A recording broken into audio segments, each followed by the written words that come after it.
Hello friends, आज हमारा polity का ये 22वां लेक्चर है जो कि केंद्र राज्य टॉपिक से संबंधित है। आज हम केंद्र राज्य के संबंधों के बारे में अच्छे से पढ़ेंगे, उनके प्रश्नों को हल करेंगे। अगर जहाँ कॉन्सेप्ट की बारी आएगी उस कॉन्सेप्ट को भी क्लियर करेंगे और एनसीईआरटी के प्रश्न हल भी हो जाएंगे। तो हम महेश वड़वासर की जो नई वाली एनसीईआरटी है उसी से हम कवर कर रहे हैं इसको। तो चलिए शुरू करते हैं। भारत की संघीय शासन प्रणाली किस देश के संविधान से ली गई है? तो कनाडा के संविधान से ली गई है। संघीय का अर्थ होता है सरकारें दो स्तरों पर होंगी, केंद्र और राज्य। लेकिन कनाडाई मॉडल का अर्थ यह हुआ कि केंद्र के पास राज्य की अपेक्षा अधिक शक्तियां होंगी। आगे देखते हैं किस सूची के विषय पर केंद्र व राज्य सरकारें दोनों कानून बना सकती हैं। तो वह है समवर्ती सूची। हमारे संविधान में 3 सूचियों की चर्चा है, केंद्र सूची, राज्य सूची और समवर्ती सूची। केंद्र सूची पर कानून केवल केंद्र बनाता है, राज्य सूची पर राज्य बनाता है। लेकिन जो समवर्ती सूची है, केंद्र और राज्य दोनों कानून बनाते हैं। लेकिन अगर दोनों केंद्र और राज्य दोनों के बीच कोई विवाद हो जाता है तो केंद्रीय कानून मान्य होगा। आगे है केंद्र राज्य संबंध किस सूची में है? तो 7वीं अनुसूची में। हमारे संविधान में वर्तमान में कुल कितनी अनुसूचियां हैं? 12 में जो 7वीं अनुसूची है उसमें 3 सूचियां दी हैं, केंद्र सूची, राज्य सूची और समवर्ती सूची। केंद्र सूची पर कानून केंद्र, राज्य सूची पर कानून राज्य, समवर्ती सूची पर कानून केंद्र और राज्य दोनों मिलकर बनाते हैं। आगे केंद्र राज्य संबंधों पर वर्ष 1971 में राजमन्नार समिति का गठन किस राज्य के द्वारा किया गया था? तो वह तमिलनाडु को। तो याद रखिएगा कि राजमन्नार समिति कब गठित की गई थी? वर्ष 1971 में। किस राज्य द्वारा? तमिलनाडु द्वारा। आगे हम यहाँ पे दिया है संघ सूची में किए गए संशोधन। यहाँ पे ऐसे दिया है, उतना महत्वपूर्ण नहीं है, लेकिन बस इसे देख लीजिए कि समाचार पत्रों से भिन्न वस्तुओं के अंतर्राज्यीय क्रय विक्रय या 7वां संविधान संशोधन केंद्र के उद्देश्यों के लिए संपत्ति का अधिग्रहण, अर्थात कोई विकास कार्य करना है तो उसके लिए संपत्ति किस तरीके से अधिग्रहण की जाती है, इसे संघ सूची से हटाकर समवर्ती सूची में डाल दिया गया कि उस पर कानून केंद्र और राज्य दोनों बना सकें संपत्ति के अधिग्रहण से संबंधित। 42वां संविधान संशोधन 1976 में हुआ था। इसमें कहा गया कि जो सशस्त्र बल केंद्र के होते हैं उस प्रावधान किया गया कि राज्य में केंद्र के सशस्त्र बलों की भी नियुक्ति की जा सकती है। आगे है यहाँ पे 46वां संविधान संशोधन करके वर्ष 1982 में माल एवं पारेषण कर से संबंधित है, तो इसे बस पढ़ लीजिए। 1988वां संविधान संशोधन 2003 में हुआ, जिसमें कहा गया कि सर्विस टैक्स की बात की गई था, सेवा कर।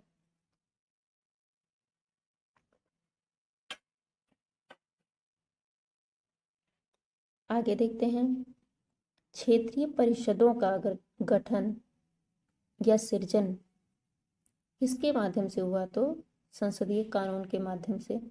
संसदीय कानून का अर्थ है वह कोई भी परिषद या फिर कोई प्रावधान अगर कानून के तहत किया जाता है तो उसे सांविधिक या विधिक या वैधानिक निकाय कहते हैं, क्योंकि कानून के द्वारा हुआ है तो यह सांविधिक निकाय है। जबकि जो जिसकी चर्चा संविधान में होती है उसे संवैधानिक निकाय कहते हैं। यहाँ पे है आगे है कि अंतर्राज्यीय परिषद का उपबंध किस अनुच्छेद में किया गया है? तो अनुच्छेद 263 में। फ्रेंड्स ये देखिए, ये संवैधानिक निकाय है क्योंकि इसकी चर्चा संविधान में की गई है। वहीं क्षेत्रीय परिषदें संसदीय कानून के द्वारा, और कौन से? वर्ष 1956 के राज्य पुनर्गठन अधिनियम के द्वारा 5 क्षेत्रीय परिषदों का गठन किया गया था। उत्तर क्षेत्रीय परिषद, मध्य क्षेत्रीय परिषद, पूर्वी क्षेत्रीय परिषद और दक्षिणी क्षेत्रीय परिषद। आगे है कि रेडियो व दूरदर्शन के विज्ञापनों पर कर कौन लगाता है? तो राज्य सरकार, अर्थात रेडियो एवं दूरदर्शन के जो विज्ञापन है वो राज्य सूची के विषय हैं। आगे है भारतीय संविधान का अनुच्छेद 249 राज्य सूची के विषयों के संबंध में संसद की विधायी शक्तियों से संबंधित है। इस अनुच्छेद 249 की बात की गई है। यहाँ पे है केंद्र सरकार जल विवादों के समाधान के लिए न्यायाधिकरण की स्थापना कर सकता है। फ्रेंड्स, यहाँ पे ध्यान दीजिएगा कि अगर न्यायाधिकरण जल से संबंधित कोई विवाद होता है तो उसमें सुप्रीम कोर्ट नहीं आता। संसद अर्थात केंद्र सरकार एक न्यायाधिकरण ट्रिब्यूनल गठित करके उसमें उसके निर्णय को देखने की, जांच या करने की शक्ति प्रदान करता है और स्थापना करता है। आगे देखते हैं। यहाँ पर है केंद्र तथा राज्यों के मध्य शक्तियों का विभाजन किस अनुच्छेद के अंतर्गत किया गया है? तो अनुच्छेद 245 और 246 में। आगे है अंतर्राज्यीय परिषद का पदेन अध्यक्ष प्रधानमंत्री होता है। अंतर्राज्यीय परिषद अनुच्छेद 263 के तहत गठित किया जाता है। इसकी अध्यक्षता कौन करता है? तो प्रधानमंत्री। आगे है संसद द्वारा कौन सा कर लगाया व वसूला जाता है तथा संघ एवं राज्यों में बांटा जाता है? तो कृषि के अतिरिक्त आयकर, जैसे हम देते हैं ना इनकम टैक्स, तो इनकम टैक्स होगा, लेकिन कृषि से संबंधित कोई इनकम टैक्स होगा तो वो राज्य सूची के विषय है, अर्थात उसमें कर राज्य लगाता है।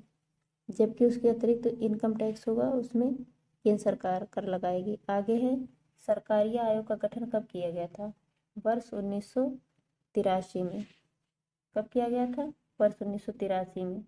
इसी सरकारी आयोग के द्वारा वर्ष 1990 में अंतर्राज्यीय परिषद का गठन किया गया था वीपी सिंह की सरकार के द्वारा, जिसकी अध्यक्षता प्रधानमंत्री करते हैं और इसके सदस्य राज्यों के मुख्यमंत्री, केंद्र राज्य जो शासित प्रदेश होते हैं उनके मुख्यमंत्री, या तो प्रशासक हों तो उनके प्रशासक, और प्रधानमंत्री द्वारा एक नामित व्यक्ति होता है और उसमें गृह मंत्री के साथ 6 केंद्रीय मंत्री शामिल होते हैं। ये लिस्ट लंबी चौड़ी होती है। आगे देखे हैं यहाँ पे संघ सूची के विषय दिए हैं, जैसे बस ऐसे देख लेते हैं हेडलाइन। आयकर संघ सूची का विषय है सीमा शुल्क, जैसे हमारे देश का ये बॉर्डर है तो यहाँ पे ये है सीमा शुल्क, या फिर जो भी बॉर्डर है तो सीमा शुल्क केंद्र सूची का विषय है। निगम कर, संपदा शुल्क, रेलवे केंद्र सूची का विषय है, जबकि रेलवे पुलिस राज्य सूची के अंतर्गत आती है। आगे है स्टॉक एक्सचेंज, क्योंकि ये सब नेशनल राष्ट्रीय विषय हैं तो संघ सूची में आएंगे। स्टाम्प शुल्क हो गया, समाचार पत्रों से अलग खरीद विक्रय की कोई भी वस्तु है। आगे है सर्विस टैक्स भी केंद्र सूची के विषय के अंतर्गत आता था। आगे देखते हैं। यहाँ पे राज्य सूची दी है, बस ऐसे देख लीजिएगा। कृषि आयकर, कृषि के उत्तराधिकार, यहाँ पे अलग अलग दिया है लिस्ट। आप लोग जब भी एग्जाम हो तो उससे पहले बस सरसरी निगाह से देख लीजिए। वैसे भी जो चर्चा में है, जो महत्वपूर्ण है, उतना आप पढ़ चुके हैं। जैसे शिक्षा हो गया, वन हो गया, वन संसाधन हो गए, ये सब समवर्ती सूची के विषय हैं जो कि पहले राज्य सूची के विषय थे।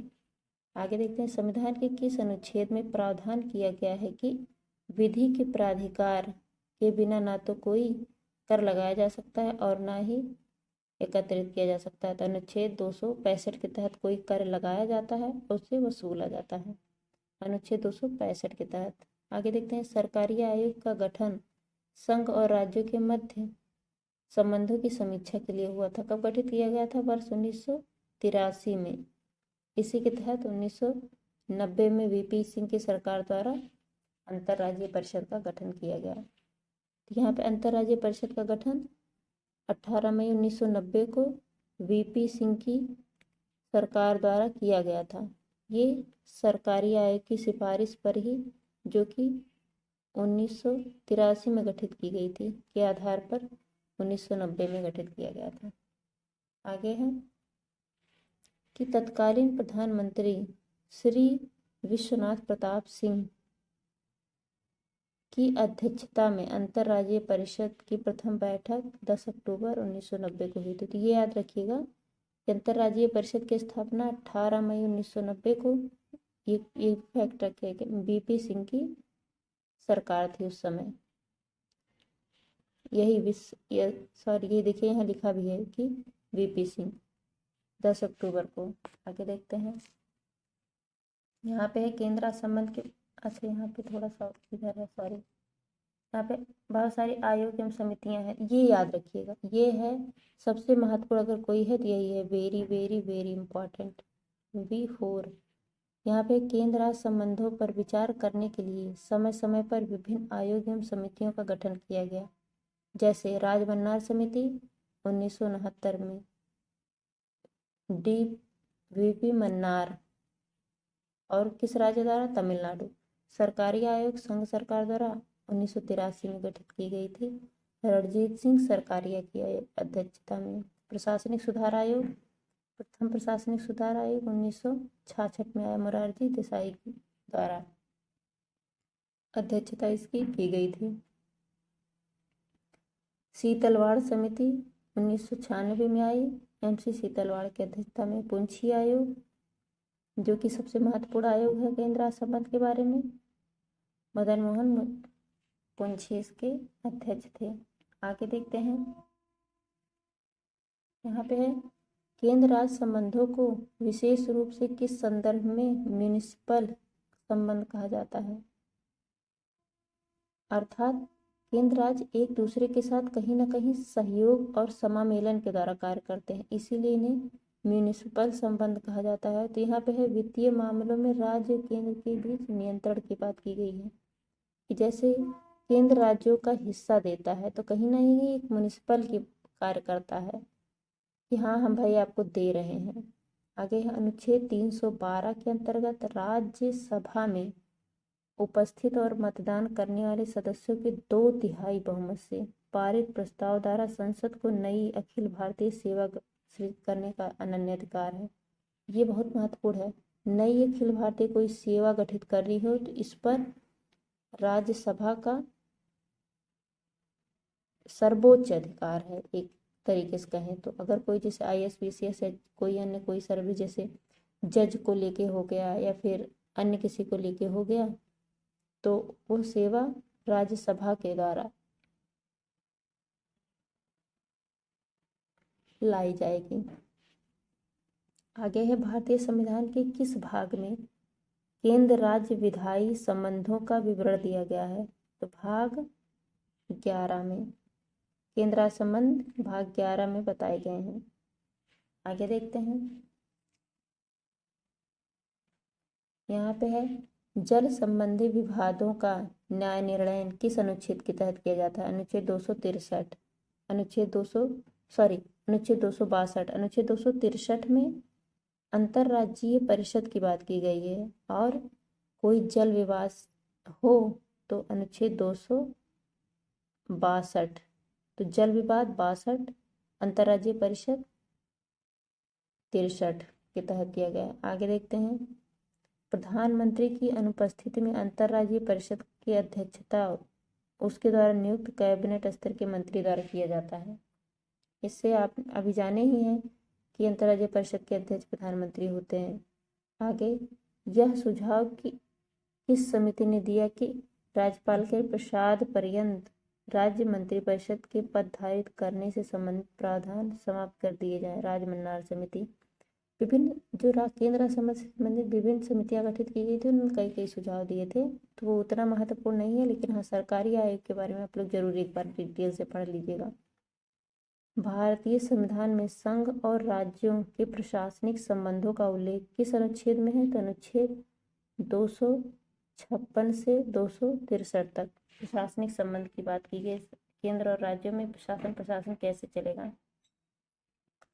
आगे है अंतर्राज्यीय परिषद के गठन का प्रावधान किस अनुच्छेद, अभी अभी हमने पढ़ा अनुच्छेद 263 के तहत। अनुच्छेद 262 के अंतर्गत दिए गए शक्तियों का प्रयोग कर नदी बोर्ड अधिनियम 1956 गठित किया गया, और अंतर्राज्यीय जल विवाद अधिनियम 1956 गठित किया गया। जल विवाद अधिनियम 1956 के अंतर्गत केंद्र ऐसे विवादों के समाधान के लिए न्यायाधिकरण बना सकती है। ये जो विवाद से संबंधित अधिनियम के तहत एक अधिकरण बनाने का है, कि जैसे स्पेशली वो सुनिए आगे है कुछ अनुच्छेद दिए गए हैं। तो केंद्र राज्य संबंध की चर्चा संविधान के भाग 12 में की गई है और 11 में भी की गई है कि कुछ प्रशासनिक विषयों से लेके अनुच्छेद 245 से लेके 293।